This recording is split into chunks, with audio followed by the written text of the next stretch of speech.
Anyways, I'm going to show you a couple crazy postures now. Don't try these at home yet. We can maybe work there, but not yet. This is called leg breaker. You start by grabbing your foot. Again, you're not trying this. Maybe I won't even tell you how to work into it. Here, you just put your foot under your ribs. Hi guys, I'm Tisha. I've been practicing yoga for a really long time. I've been teaching for 5 years, and I'm super excited now for the opportunity to teach you some stuff. Today we're going to do 3 postures. The first one is specifically going to strengthen your glutes, your quadriceps. The second one, your calves, and the third, your inner thighs. Total body, lower body leg workout in 3 postures. So the first posture we're going to do is called awkward utkatasana. And it's a little awkward, hence the name. It comes from the Bikram yoga series. It starts off feet about hip width apart. To make sure that you have the right amount of distance between your feet, you can just put 2 fists down. So 2 fists width between each foot.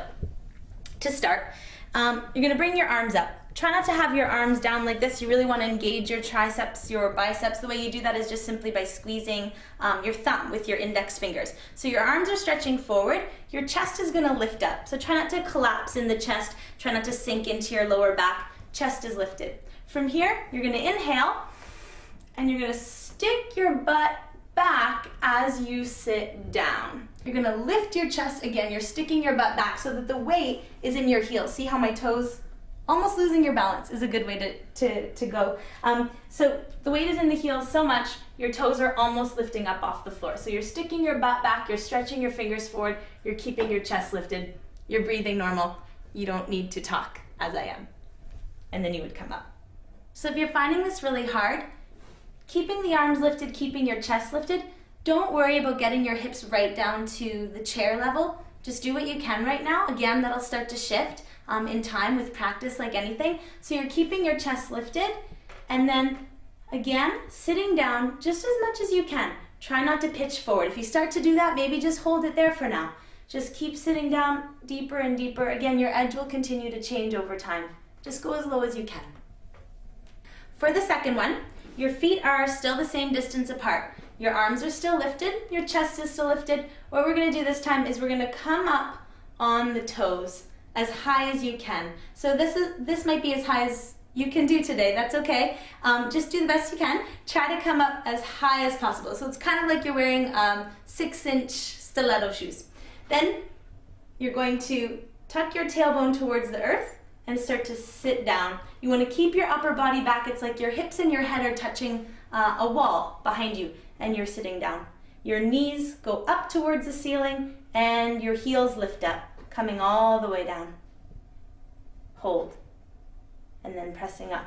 Always keeping the spine as straight as you can. For the second part, again, a little bit of a modification. If you can't get this high on your toes, that's pretty intense. I really feel that like burning in my calves. It may not be a strength thing. It may not be because you're lacking the strength in your legs, but it may be due to a limited range of motion perhaps in your ankle and your foot. So just come up as high as you can for now on your toes. Maybe only the heels lift up off the floor a little bit. Again, just do what you can. Come up as high as you can. The arms are still straight. Keep your stomach in. That'll help to keep your spine straight. It'll help you not to pitch forward. So definitely high on the toes, stomach in. Don't worry if you don't come too high up, just do what you can. And then again, same thing, just sitting down. Don't worry if you don't sit all the way down, but try to stay up on the toes, try to keep your upper body back. The third part of this posture is really good for the inner thighs.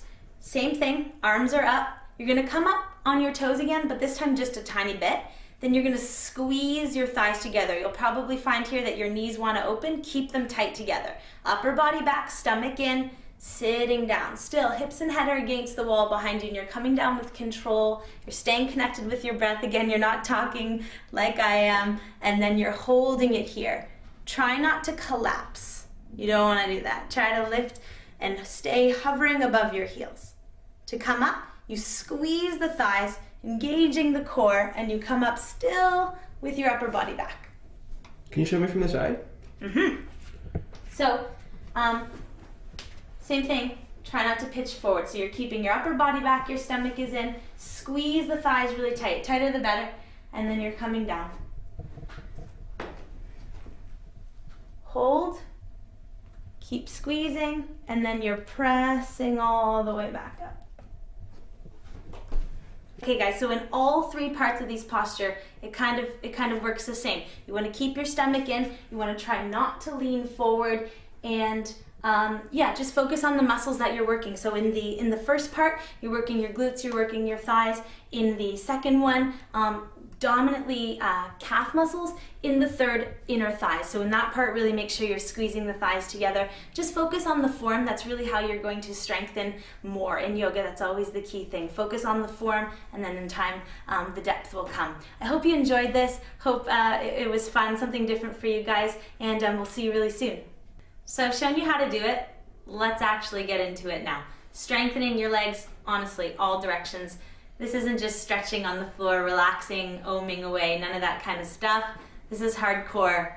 We're gonna tighten your body through an awesome yoga posture. This is body rock yoga. Yeah, exactly. Ready?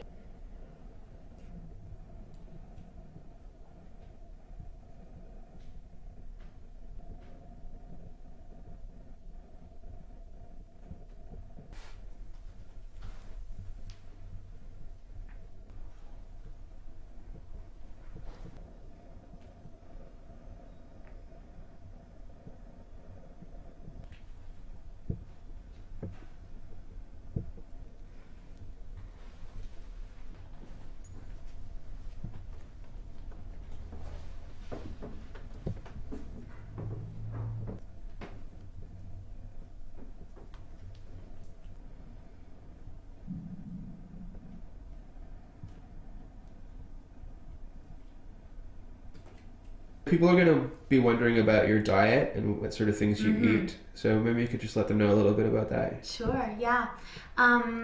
So first of all, I am vegan, but what I would like to say, it's always very important for me to relay this to people. I am not one of those vegans who goes out for dinner with friends who are not vegan and, you know, thinks to myself, oh my God, I can't believe they're gonna eat that or whatnot.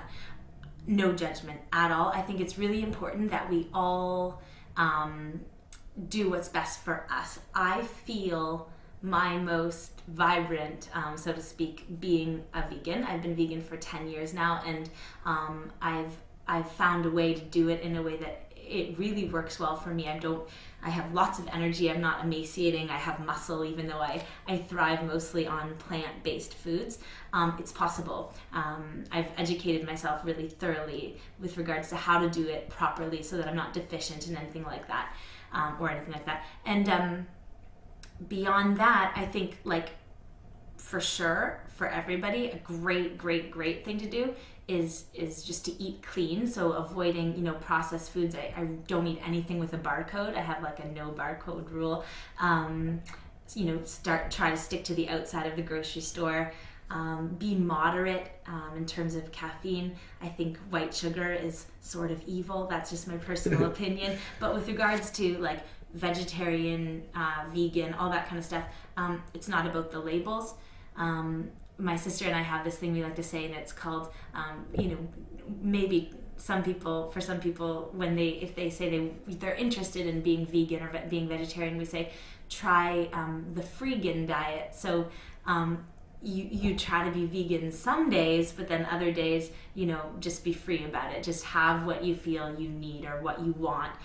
It's important, I think, for overall harmony that you're doing what you want and what feels right for you.